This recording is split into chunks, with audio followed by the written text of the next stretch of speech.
प्यारे भक्तों, आज आप सभी श्रवण करेंगे शुक्रवार की व्रत कथा। शुक्रवार का व्रत करने और शुक्रवार की कथा श्रवण करने से संतोषी माता, वैभव लक्ष्मी माता, शुक्रदेव अपनी सभी भक्तों की हर मनोकामना को पूर्ण अवश्य करते हैं। इसलिए कथा को बड़े ही श्रद्धा प्रसन्नचित मन से पूरा अवश्य सुनेगा। ये पहले श्रवण करेंगे संतोषी माता की व्रत कथा। कथा इस प्रकार है। एक बुढ़िया माई थी, उसके 7 लड़के थे। 6 कमाने वाले थे और एक निकम्मा था, कमाता कुछ नहीं था। बुढ़िया माई अपनी 6 बेटों के लिए भोजन बनाती थी और उनको भोजन कराती और उनसे जो कुछ जूठन बचती वह 7वें बेटे को देती थी। एक दिन 7वां बेटा अपनी पत्नी से बोला, देखो मेरी माँ को मुझ पर कितना प्रेम है। वह बोली, क्यों नहीं, सबका जो जूठा तुमको खिलाती है। वह बोला, ऐसा नहीं हो सकता।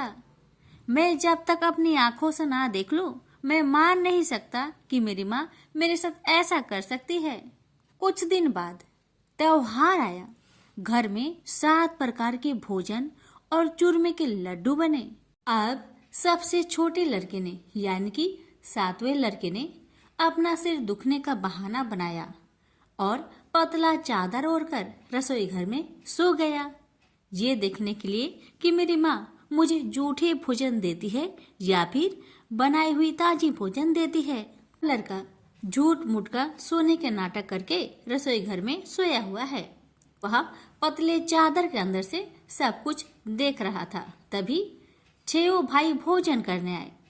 उसने देखा माँ ने उनके लिए सुंदर आसन बिछाया, नाना प्रकार की रसोई परोसी और आग्रह करके उन्हें जिमाया और वह देखता रहा। तब 6 भाइयों ने भोजन करके उठा। तब माँ ने क्या किया कि उनकी बची हुई भोजन, जूठी भोजन थालियों में से इकट्ठा करके सभी लड्डुओं के टुकड़ों को उठाकर एक लड्डू बनाया और सभी जूठन को साफ करके बुढ़िया ने अपने सबसे छोटे लड़के को पुकारा, बेटा 6 भाई भोजन करके चले गए, अब तू ही बाकी है, उठ और खाना खा ले। तब वह बेटा कहने लगा, माँ मुझे आज भूख नहीं लगा है, मुझे भोजन नहीं करना, मैं अब जहाँ नहीं रहूंगा, मैं परदेश चला जाऊंगा। अपने बेटे की बातें सुन माँ ने कहा, बेटा तू कल जाना चाहता है ना, कल क्यों जाएगा, तुम आज ही चला जा। तब बेटा बोला, हाँ माँ मैं आज ही चला जा रहा हूँ। यह कहकर वह घर से निकल गया। चलते समय पत्नी की याद आई। वह गौशाला में उपले थाप रही थी। वहां जाकर वह बोला, हम जावे परदेश, आवेंगे कुछ काल, तुम रहियो संतोष से, धर्म अपनो पाल। पत्नी बोली, जाओ पिया आनंद से, हमरो सोच हटाए, राम भरोसे हम रहे, ईश्वर तुम्हें सहाय। 2 निशानी आपन, देख धरो में धीर, सुधी मति हमारी, बिसारियो रखियो मन गंभीर। पति बोला, मेरे पास तो कुछ नहीं, यह अंगूठी है, सुले और अपनी कुछ निशानी मुझे भी दे। पत्नी बोली, मेरे पास क्या है, यह गोबर से भरा हाथ। यह कहकर पति की पीठ पर गोबर के हाथ की थाप मार दी। अब पति चल दिया। चलते चलते दूर देश पहुंचा। वहां एक साहूकार की दुकान थी। वहां जाकर कहने लगा, भाई मुझे नौकरी पर रख लो। साहूकार को जरूरत थी तो वह बोला, रह जाओ। लड़के ने पूछा, तनख्वाह क्या दोगे? तो साहूकार ने कहा, तुम्हारा काम देखकर तब हम दाम देंगे। साहूकार की नौकरी मिली। वह सुबह 7 बजे से 10 बजे तक नौकरी करने लगा। कुछ दिनों में दुकान का सारा लेन देन, हिसाब किताब, ग्राहकों को माल बेचना, सारा काम करने लगा। साहूकार के 7-8 नौकर थे। वे सब चक्कर खाने लगे। यह तो बहुत होशियार बन गया है। सेठ ने भी काम देखा और 3 महीने में ही उसे आधे मुनाफे का हिस्सेदार बना लिया।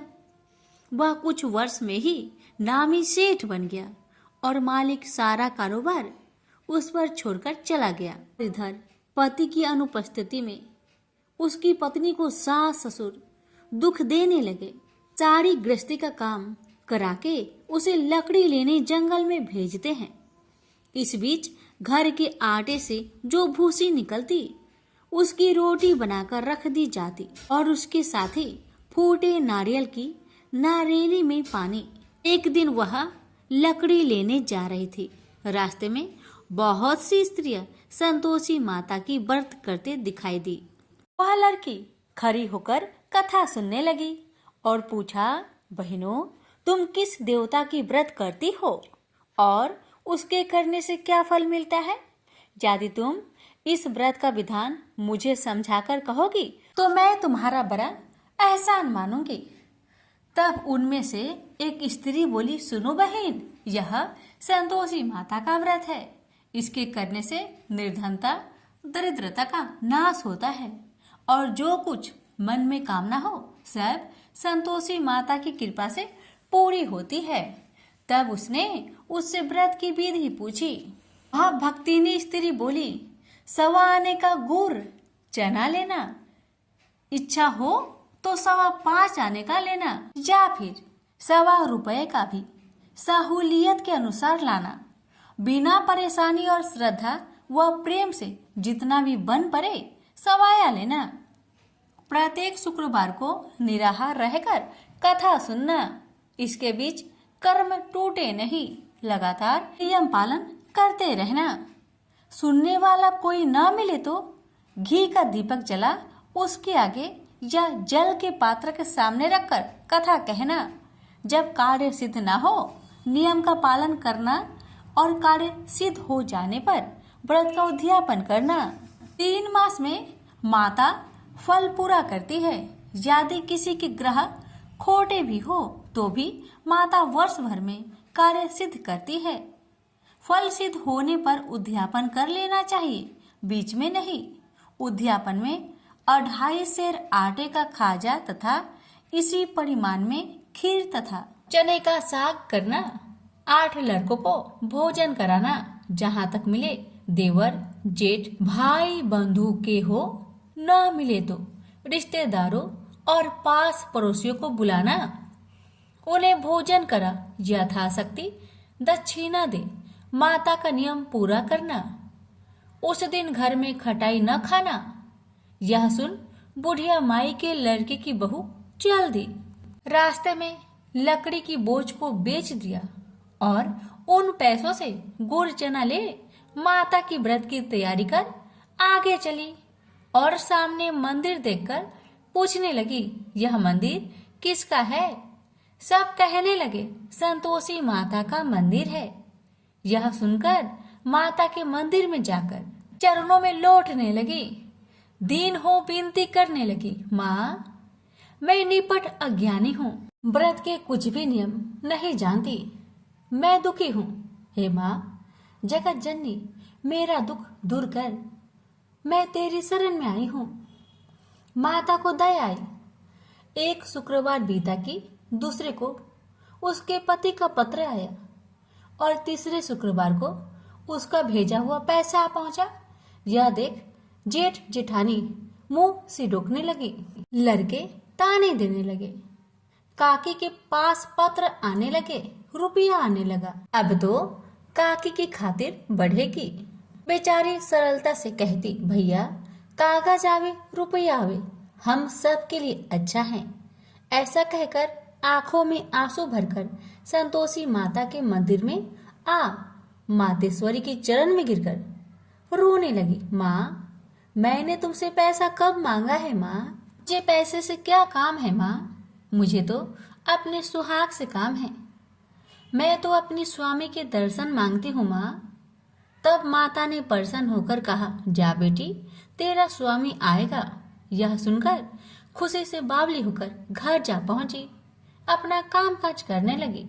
अब संतोषी माँ विचार करने लगी, इस भोली पुत्री को मैंने कह तो दिया कि तेरा पति आएगा, लेकिन कैसे? वह तो इसे सपने में भी याद नहीं करता। उसे याद दिलाने को मुझे ही जाना पड़ेगा। इस तरह माता जी उस बुढ़िया के बेटे के पास जा सपने में प्रकट हो कहने लगी, साहूकार के बेटे तुम सो रहा है या जागता है? वह कहने लगा, माता मैं सोता भी नहीं जागता भी नहीं, कहो क्या आज्ञा है? माता कहने लगी, तेरे घर बार कुछ है कि नहीं?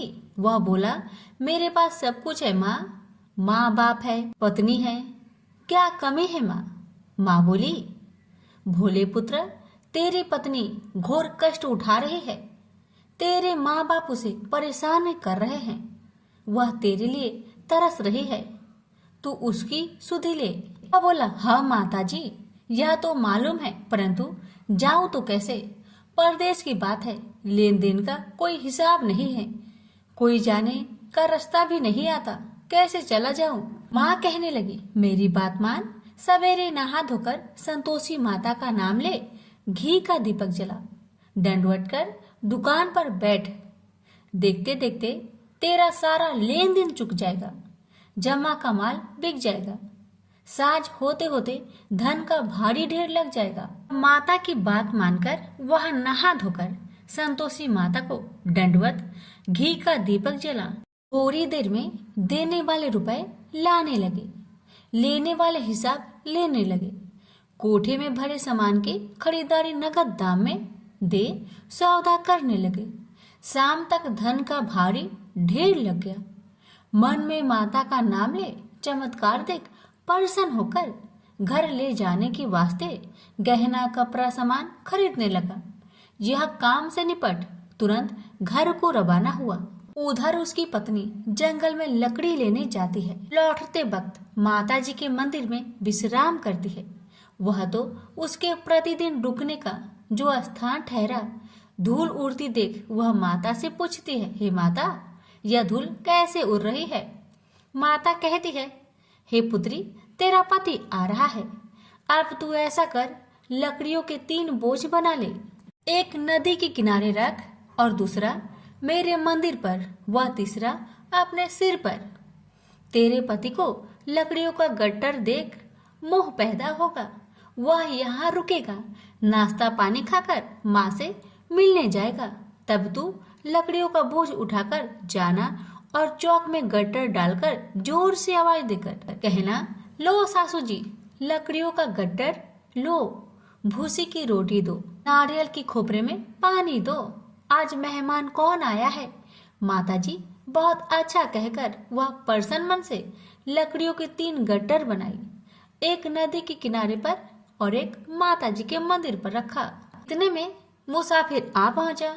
सूखी लकड़ी देख उसकी इच्छा उत्पन्न हुई कि हम यहीं पर विश्राम करें और भोजन बनाकर खा पीकर गांव जाए।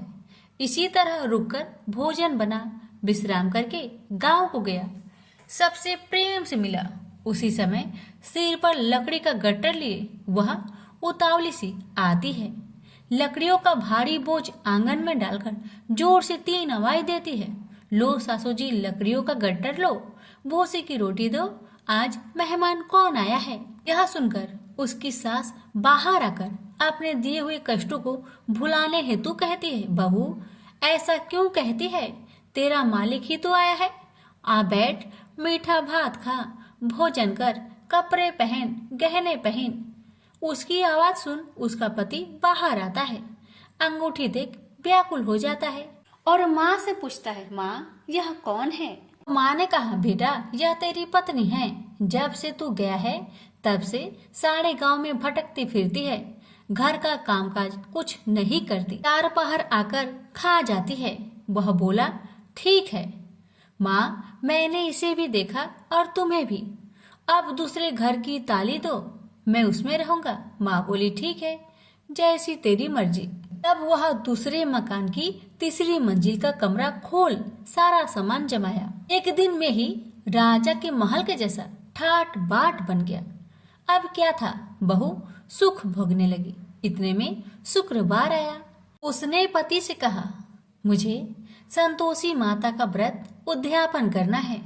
पति बोला, खुशी से कर लो। वह उद्यापन की तैयारी करने लगी। जेठानी के लड़कों को भोजन के लिए कहने गई।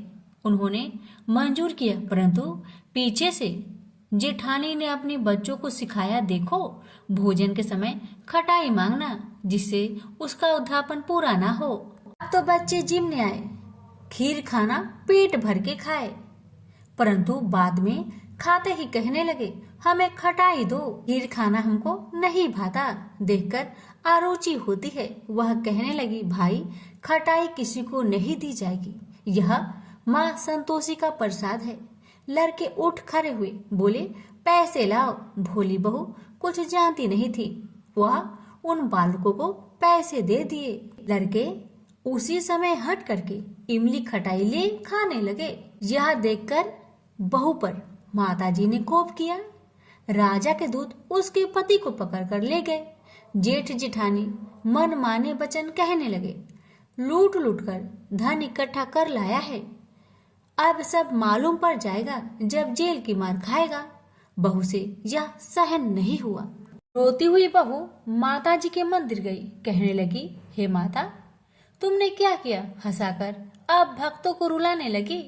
माता बोली, बेटी तूने उद्यापन करके मेरा व्रत भंग किया है।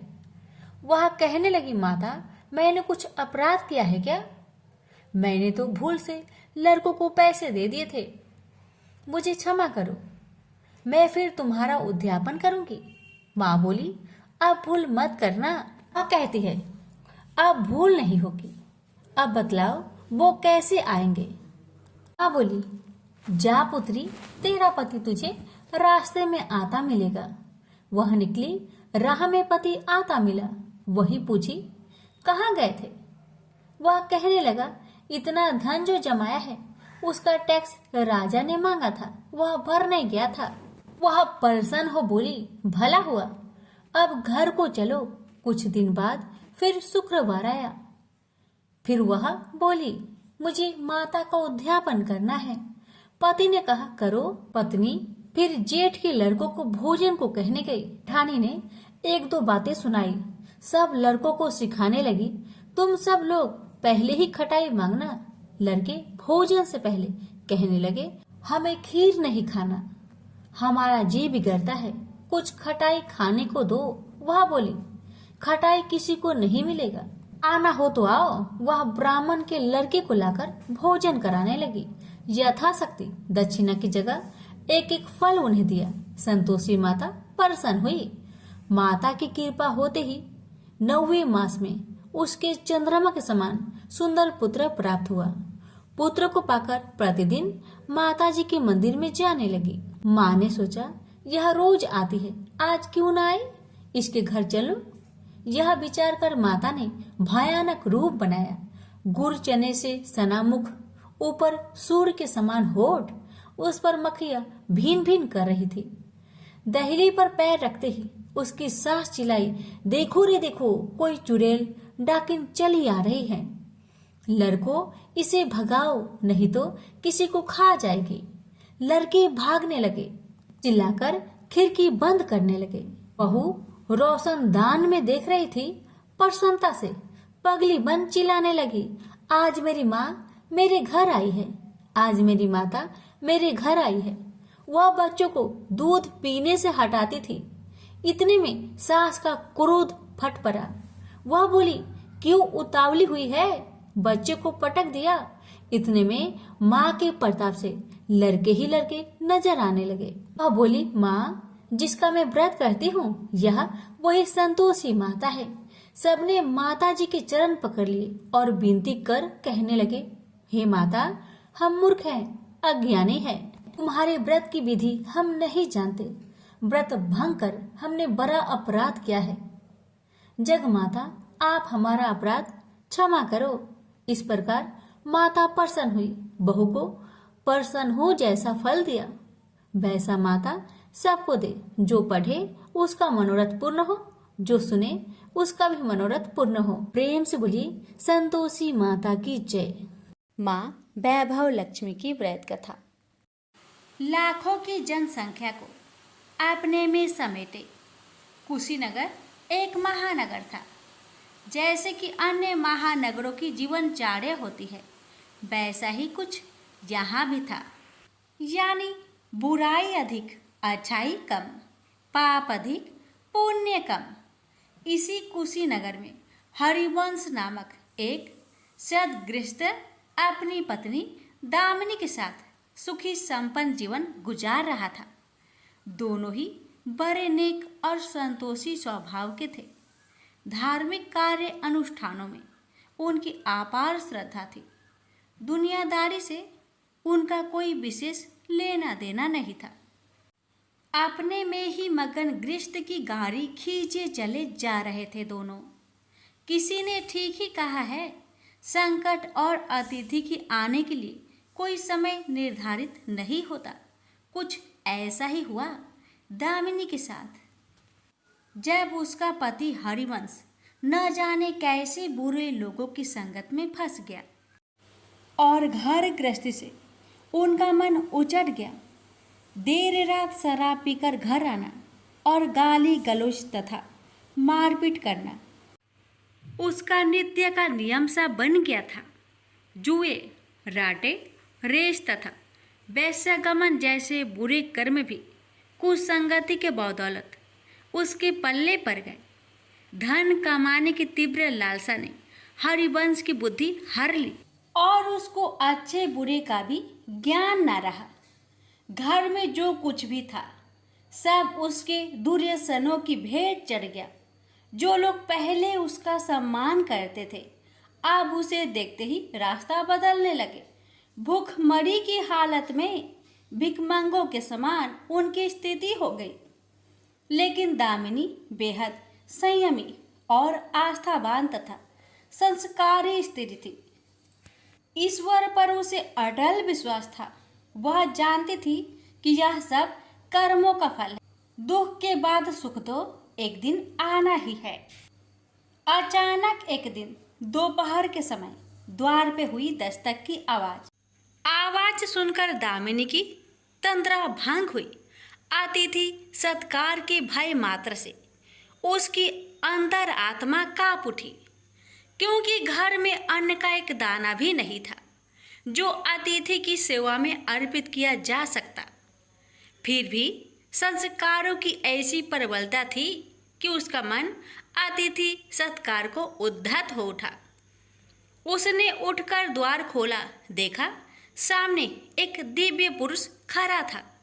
बड़े बड़े घुंघराले श्वेत केश, चेहरे को ढके हुए लहराती दाढ़ी, गेरुए वस्त्रों का आवरण पहने उसके चेहरे से तेज टपक पड़ रहा था। आंखों मानो अमृत सी वर्षा कर रही थी। उस दिव्य पुरुष को देखकर दामिनी को अपार शांति का अनुभव हुआ और वह उसे देखते ही समझ गई कि आगत वास्तव में कोई पहुंचा हुआ सिद्ध महात्मा है।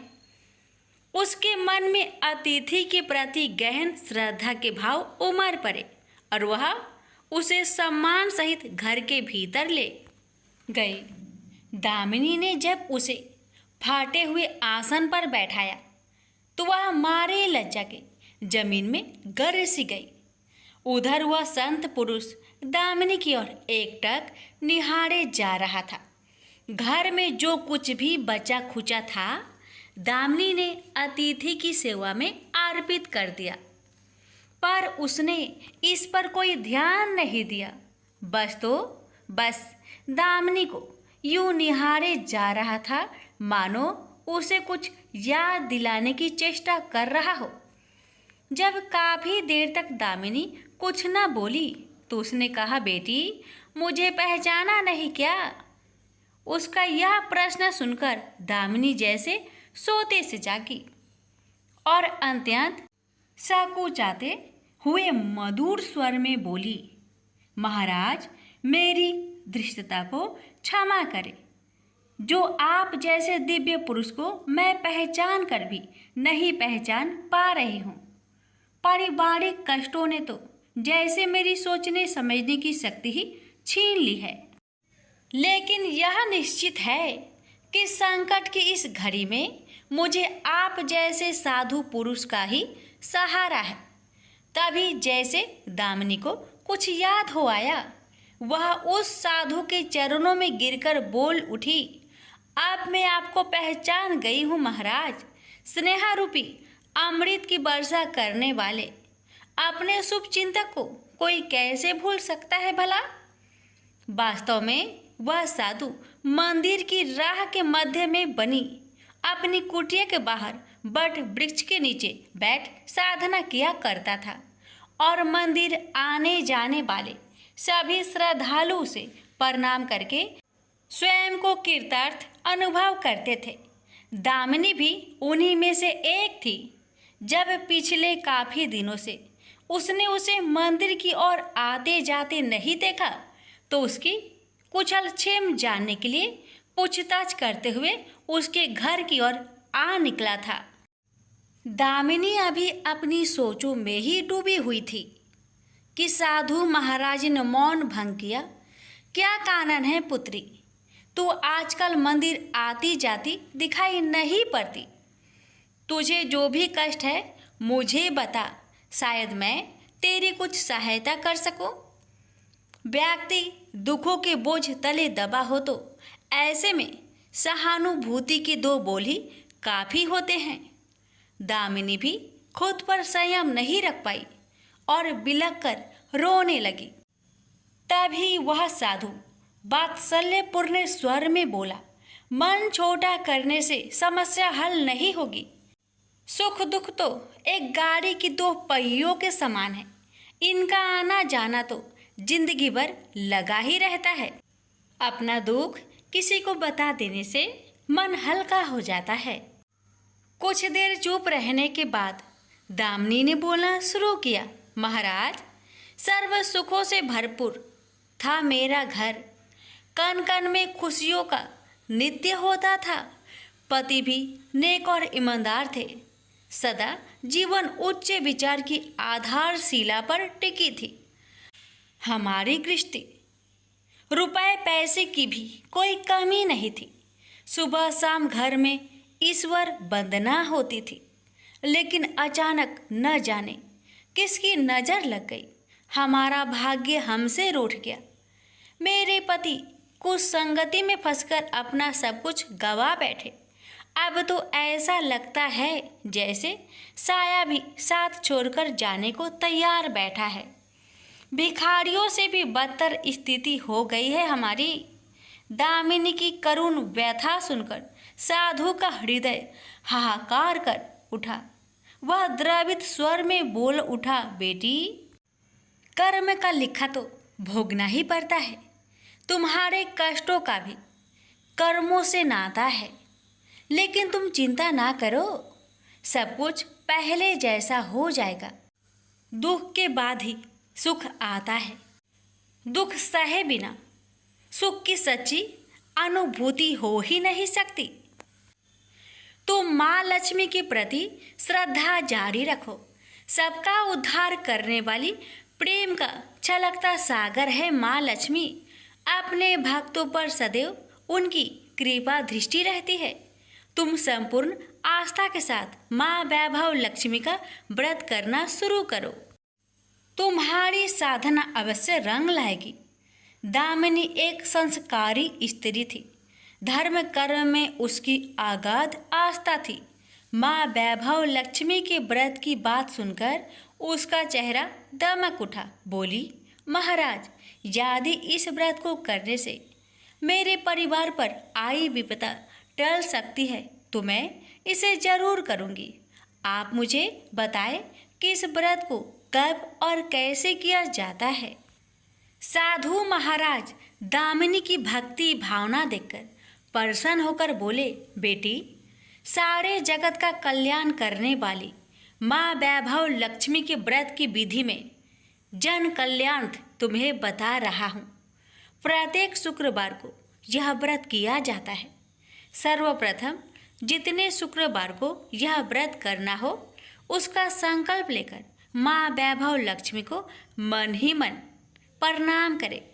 स्नान आदि से निवृत्त होकर स्वच्छ धवल वस्त्र पहनकर पूरब दिशा की ओर मुख करके आसन पर बैठे। सामने एक चौकी पर चावल की एक ढेरी लगाकर उस पर पानी से भरा कलश स्थापित करें, जो तांबे का होना चाहिए। कलश को कटोरी से ढक दे और उस कटोरी में कोई भी स्वर्ण भूषण रखे। सोना ना हो तो चांदी का आभूषण रखे, वह भी पास ना हो तो रुपए का सिक्का भी काम दे सकता है। शुद्ध घी का दीपक तथा अगरबत्ती जलाए और मन ही मन पूर्ण श्रद्धा के साथ माँ वैभव लक्ष्मी का जाप करते रहे। श्री यंत्र माँ लक्ष्मी का प्रिय यंत्र है, उसे सत सत नमन करें। श्री यंत्र उपलब्ध ना हो तो पुस्तक में दिए उसके स्वरूप से काम चल जाएगा। साथ ही माँ वैभव लक्ष्मी के सभी स्वरूप को नमस्कार करें। इनकी सभी छवियां पुस्तक में दी गई होगी। कटोरी में रखे गहने या रुपए पर हल्दी, कुमकुम तथा अक्षत अर्पित करें। कोई भी मिष्टान प्रसाद के रूप में रखे, संभव ना हो पाए तो गुड़ या शक्कर से भी काम चल सकता है। फिर श्रद्धापूर्वक माँ की आरती करके 14 बार प्रेम सहित बोले, जय माँ वैभव लक्ष्मी। माँ वैभव लक्ष्मी मेरी मनोकामना पूरी करे, ऐसा संकल्प लेकर सच्चे मन से माँ से विनती करे। प्रसाद बांटे और स्वयं भी ग्रहण करे। दिन में एक बार स्वास्तिक भोजन करे। यदि संभव हो तो उपवास रखे। पूजा में रखा गहना या रुपए लाल कपड़े में लपेटकर सुरक्षित रख ले। यह आगे आने वाले शुक्रवार को पूजा में काम आएगा। कलश में भरा जल तुलसी के पौधे को समर्पित कर दे तथा अक्षत पंछियों को आहार स्वरूप डाले। ऐसी शास्त्रोक्त विधि से व्रत करने वाले को शीघ्र फल मिलता है। साधु महाराज के मुख रविंद से यह वृत्तांत सुन दामिनी पुलकित हो उठी। उनके चरण स्पर्श कर उत्साहित स्वर में बोली, अब लगे हाथ उद्यापन की विधि भी बता दे महाराज। इसके बिना तो व्रत अधूरा ही रह जाएगा। अवश्य बेटी, कहकर साधु महाराज उद्यापन की विधि बताने लगे। चाहे जितने भी शुक्रवार प्राय 11 या 21 व्रत करने का संकल्प लिया हो, लेकिन मन में माँ वैभव लक्ष्मी के प्रति श्रद्धा तथा आस्था बारंबार बनी रहनी चाहिए। जिस दिन अंतिम शुक्रवार का व्रत हो, उस दिन शास्त्रोक्त विधि से उद्यापन किया जाता है। अन्य शुक्रवारों की भांति ही इस दिन भी पूजन करें। हाँ, प्रसाद के रूप में खीर अवश्य रखें। पूजा के बाद नारियल फोड़कर 7 कुंवारी कन्याओं को चरण धोकर कुमकुम का तिलक लगाकर पूजन करें। उन्हें सामर्थ्य अनुसार दक्षिणा दें और माँ वैभव लक्ष्मी व्रत की पुस्तकें उपहार स्वरूप भेंट में दें। फिर प्रसाद के रूप में खीर वितरित करें। अब माँ वैभव लक्ष्मी के सभी स्वरूप को मन ही मन नमन करते हुए कहे, हे माँ, यदि मैंने शुद्ध तथा निर्मल हृदय से आपकी स्तुति करते हुए वैभव लक्ष्मी व्रत विधि विधान अनुसार पूर्ण किया हो तो मेरी मनोकामना अवश्य पूरी करना। संतानहीनों को संतान देने वाली, दुखियों का दुख हरने वाली, अखंड सौभाग्य का वरदान देने वाली, कुंवारी कन्याओं को मन चाहा वर देने वाली माँ वैभव लक्ष्मी, आपकी महिमा अपरंपार है। अपने हर भक्त की विपत्तियां हरकर उन्हें सुख समृद्धि प्रदान करना। साधु महाराज से वैभव लक्ष्मी व्रत का शास्त्रोक्त ज्ञान प्राप्त करके दामिनी भाव विभोर हो उठी। उसे अपने भीतर एक अनोखे तथा असीमित आत्मबल का संचार होता महसूस हुआ। उसने भी माँ वैभव लक्ष्मी के 21 व्रत आते शुक्रवार से शुरू करने का संकल्प लेकर साधु महाराज को आदर सहित विदा किया और मन ही मन माँ वैभव लक्ष्मी का स्तुति गान करने लगी। 2 दिन बाद ही शुक्रवार आ गया। उससे पहली रात दुखों की मारी दामिनी ठीक से सो भी ना सकी। माँ वैभव लक्ष्मी के व्रत करने से उसकी समस्याओं का अंत हो जाएगा, यह सोचकर वह मुंह अंधेरी उठ बैठी और स्नान आदि कर स्वच्छ वस्त्र धारण किए। आसन पर पूर्व दिशा की ओर मुंह करके दामिनी ने अपने सम्मुख रखी चौकी पर चावल की छोटी सी ढेरी बनाकर उस पर तांबे का कलश रखा। लेकिन जब स्वर्ण भूषण रखने की बात आई तो धर्म संकट में पड़ गई। सारे गहने पति ने दुर्योधनों की भेंट चढ़ चुके थे। विवाहित स्त्री थी तो मंगलसूत्र भी उतार कर नहीं रख सकती थी और कोई गहना था नहीं। तभी उसे उन नन्ही पायलों का स्मरण हो आया जो उसने अपनी आने वाली संतान के लिए बनवाकर रख छोड़ी थी और पति की निगाहों से उन्हें बचाकर रखा था। उसने झटपट वह पायलें निकाली और गंगा जल से धोकर उन्हें शुद्ध करके कलश पर रखी कटोरी में डाल दिया। डिब्बे की तली में से बची खुची शक्कर निकालकर उसे प्रसाद के रूप में रखा और विधि अनुसार व्रत किया। सर्वप्रथम उसने अपने पति को प्रसाद दिया। आने वाला पूरा सप्ताह बड़े ही हंसी खुशी से बीता। बात बात पर झल्ला उठने वाला उसका पति अपेक्षाकृत शांत तथा संयत रहा। कोई मारपीट तथा कलेश घर में नहीं हुआ। इसे दामिनी ने माँ वैभव लक्ष्मी का चमत्कार समझा और मन ही मन उन्हें प्रणाम किया। माँ वैभव लक्ष्मी के प्रति उसकी आस्था और भी बलवती हो गई। इसी प्रकार शास्त्रोक्त विधि से दामिनी ने 20 शुक्रवार के व्रत पूरे कर लिए। इस बीच कई परिवर्तन हुए थे।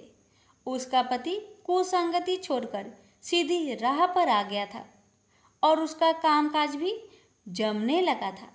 घर में यदि किसी चीज की बहुतायत नहीं थी तो कमी भी नहीं रह गई थी। यह सब माँ वैभव लक्ष्मी के चमत्कार और दामिनी की आस्था तथा विश्वास का परिणाम था। 21वें शुक्रवार को व्रत का उद्यापन करना था। साधु महाराज के वचन अब भी मानो दामिनी के कानों में गूंज रहे थे। उनकी बताई विधि के अनुसार ही दामिनी ने शास्त्रोक्त विधि से उद्यापन किया। 7 कुंवारी कन्याओं को भोजन कराकर दक्षिणा दी। आसपास की सौभाग्यवती स्त्रियों में प्रसाद तथा माँ वैभव लक्ष्मी व्रत कथा की पुस्तकें वितरित की। माँ वैभव लक्ष्मी के हर स्वरूप को प्रणाम किया और कहा, आपकी महिमा निराली है माँ। आपने मेरे सारे दुख हर लिए, मेरी सभी मनोकामनाएं पूर्ण कर दी। मेरा उजड़ा घर फिर से बस गया। मेरा यह नया जीवन आप ही की देन है माँ। मैं आजीवन आपकी पूजा अर्चना करूँगी और दूसरों को भी आपकी महिमा से अवगत कराकर वैभव लक्ष्मी के व्रत रखने के लिए प्रेरित करूँगी। बोलो जय माँ वैभव लक्ष्मी, आपकी सदा ही जय हो। वीडियो को लाइक शेयर करना ना भूलें। धन्यवाद।